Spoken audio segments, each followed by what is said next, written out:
یعنی یہ اتنے سخت امتحانات تھے کہ جن کو صرف اور صرف معصومین علیہم الصلاۃ والسلام ہی دے سکتے تھے۔ لہٰذا اگر یہ دیکھا جائے کہ اللہ کے نزدیک اہل بیت سے زیادہ کوئی بھی نہیں، تو مصیبت بھی کسی نے ان سے زیادہ نہیں اٹھائی۔ اس لیے اس دنیا میں جب مومن کے اوپر پریشانی آئے یا جب کوئی متقی پریشان ہونے لگے تو وہ رنجیدہ نہ ہو جائے کہ پروردگار کی نظر رحمت اس پر نہیں ہے، بلکہ اس کو اللہ کا شکر ادا کرنا چاہیے کہ اس نے اس بندے کا انتخاب کیا۔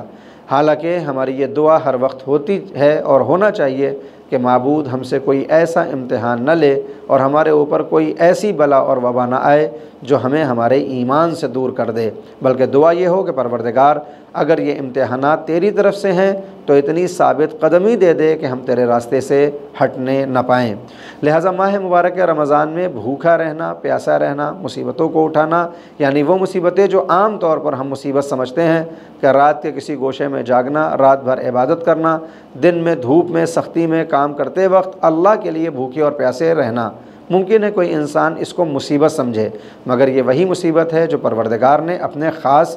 بندوں کے لیے طے کی ہے، اور اسی کے ذریعے پروردگار اپنے بندوں کو مقام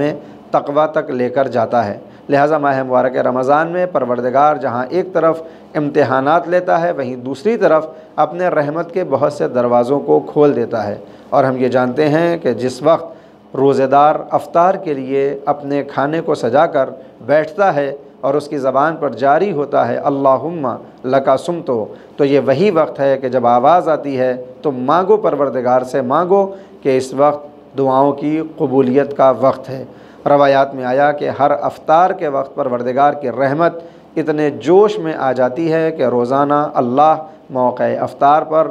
10 لاکھ ایسے افراد کو کہ جن کی قسمت میں جہنم لکھ دی گئی ہو، جن کے اعمال اور افعال کی بنیاد پر ان کا جہنمی ہونا پکا ہو چکا ہو، پروردگار کی رحمت اس کو نجات دیتی ہے۔ اور اسی طرح سے روایت کا ادامہ یہ ہے کہ پروردگار جو افطار کے وقت 10 لاکھ افراد کو جہنم سے آزاد کرتا ہے، جب شب جمعہ آتی ہے تو شب جمعہ سے لے کر روز جمعہ تک پروردگار ہر گھنٹے 10 لاکھ افراد کو اس جہنم سے آزاد کر دیا کرتا ہے۔ اور جس طرح سے ماہ رمضان اپنے اتمام کی طرف بڑھتا رہتا ہے، یعنی جب آخری عشرہ آتا ہے تو شب 21 ماہ رمضان سے لے کر شب عید تک پروردگار ہر گھنٹے پر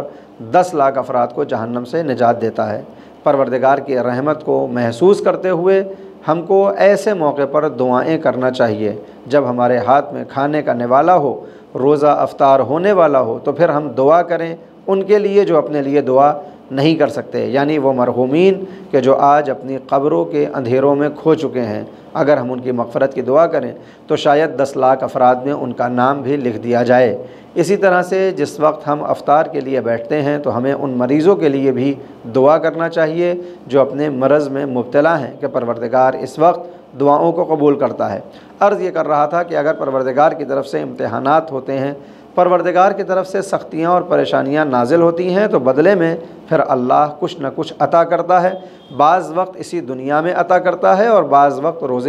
قیامت عطا کرنے والا ہے، کیونکہ روایات میں وارد ہوا کہ جب کوئی مومن پروردگار سے کچھ طلب کرتا ہے تو اس کی بس 3 صورتیں ہوتی ہیں کہ ادھر، اور یہ ہماری عام طور پر شکایت بھی ہوتی ہے بعض وقت کہ اتنے برس سے ہم دعا کرتے چلے آ رہے ہیں مگر پروردگار ہماری دعاؤں کو قبول نہیں کر رہا۔ معصومین نے فرمایا کہ جب ہم پروردگار سے دعا کرتے ہیں تو اللہ کے جواب دینے کے 3 طریقے ہیں، اور اللہ 3 ذریعے سے جواب دیتا ہے۔ پہلا جواب یہ ہوتا ہے کہ بندہ خدا نے دعا کی، مومن نے دعا کی، تو پروردگار اسی موقع پر اس دعا کو قبول کرتے ہوئے اس کی حاجت کو برطرف کر دیتا ہے، یعنی وہ دعا فوراً قبول ہو جاتی ہے اور ایک ہی 2 روز میں ہمیں اس کا نتیجہ دیکھنے کو ملتا ہے کہ جو دعا کی تھی پروردگار نے وہ سن لی ہے۔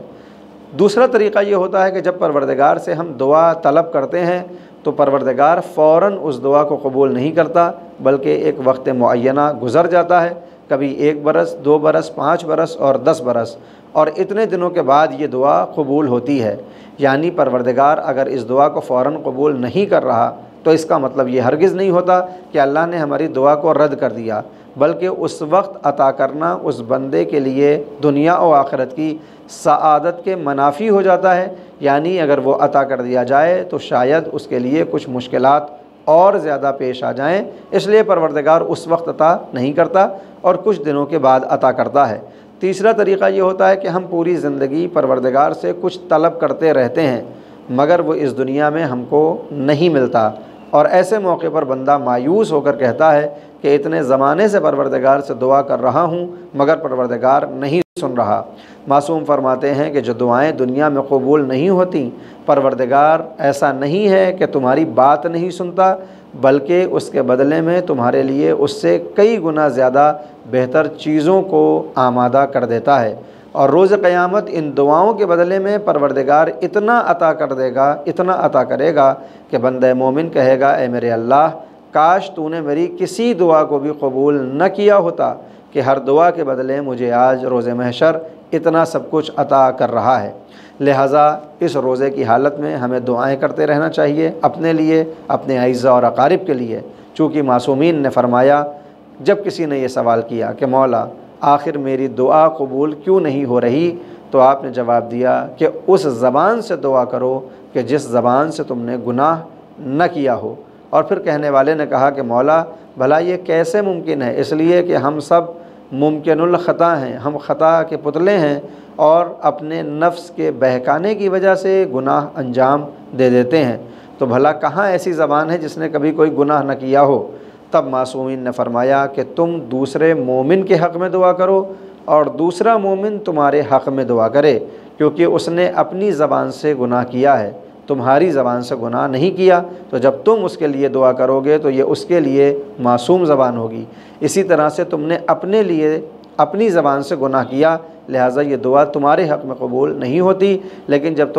دوسرا تمہارے لیے دعا کرے گا تو اس کی زبان سے تم نے گناہ نہیں کیا، پروردگار اس دعا کو بھی قبول کرے گا۔ ماہ مبارک رمضان میں جہاں ایک طرف ہم روزے جیسی عبادت کو انجام دے رہے ہیں، وہیں دوسری طرف ہم قرآن کریم کی تلاوت کو بھی انجام دیتے ہیں، اور ہمیں ان دونوں کے درمیان میں مسلسل کہہ رہا ہوں کہ ان دعاؤں کی طرف بھی توجہ کرنی چاہیے جو دعا اہل بیت علیہ الصلوۃ والسلام کی طرف سے وارد ہوئی۔ مثال کے طور پر سحر کے وقت دعائے ابو حمزہ شمالی کو پڑھنے کا اپنا ایک مقام ہے کہ یہ دعا یقیناً طویل ہے، ممکن ہے کہ ایک وقت میں پوری دعا نہ ہو سکے تو اس کے حصے بنا لیے جائیں اور پورے ماہ مبارک رمضان میں چند مرتبہ اس دعا کو پڑھا جائے۔ اسی طرح سے دعائے جوشن کبیر ہے کہ جو دعا ہے معصومین نے ہم کو بتایا کہ جب پروردگار سے کچھ طلب کرنا ہو تو تمہاری طلب کا انداز کیا ہونا چاہیے۔ ان 100 دعاؤں میں ہر مدعا کے لیے معصومین علیہ الصلوۃ والسلام کی طرف سے الفاظ وارد ہوئے ہیں۔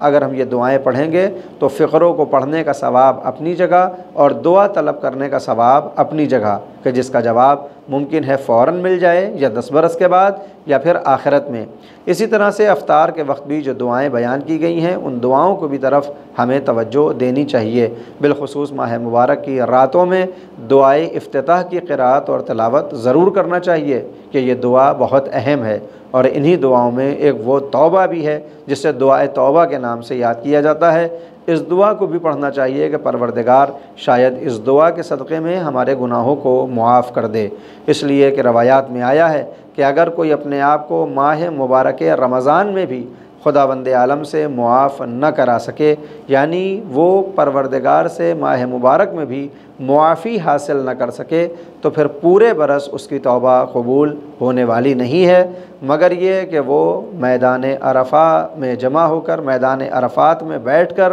روز عرفہ پروردگار سے اپنے گناہوں کی توبہ کرے تو شاید پروردگار وہاں پر اس توبہ کو قبول کرے۔